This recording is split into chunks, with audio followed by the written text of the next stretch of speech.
নমস্কার বন্ধুরা, শুভ সন্ধ্যা। প্রতিদিনের মতো আমি আবারও চলে এসেছি আরেকটা নতুন ভিডিও নিয়ে। আমার প্রতিদিনের একটাই অভ্যেস, বাড়িতে এত কিছু থাকা সত্ত্বেও প্রত্যেক দিনই আমার মনে হয়, মাকে আমি বলে থাকি যে সকালে কী দিয়ে মুড়ি খাবো আর বিকেলে কী দিয়ে মুড়ি খাবো। তো তাই আজ ভাবলাম যে আমি মুড়ি খাবো না, আজ একটা নতুন কিছু বানাবো। তাই সন্ধ্যের সময় বোন দোকান থেকে দুটো পাউরুটি নিয়ে এসেছিল। তারপর ভাবলাম যে পাউরুটি দিয়ে কি বানানো যায়।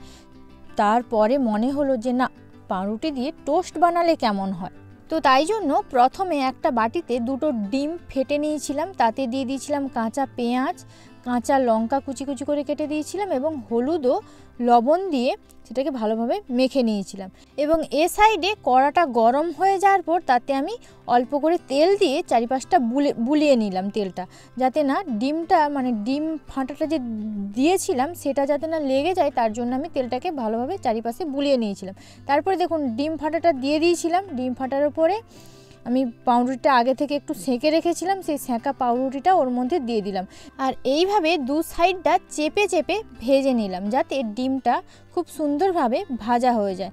তো দেখতেই পেলেন খুব সুন্দরভাবে আমি কিন্তু পাউরুটির টোস্ট বানিয়ে ফেললাম। আপনাদের কাদের কাদের এরকম পাউরুটির টোস্ট খেতে ভালো লাগে তা কিন্তু আমাকে অবশ্যই কমেন্টে জানাবেন, কেমন?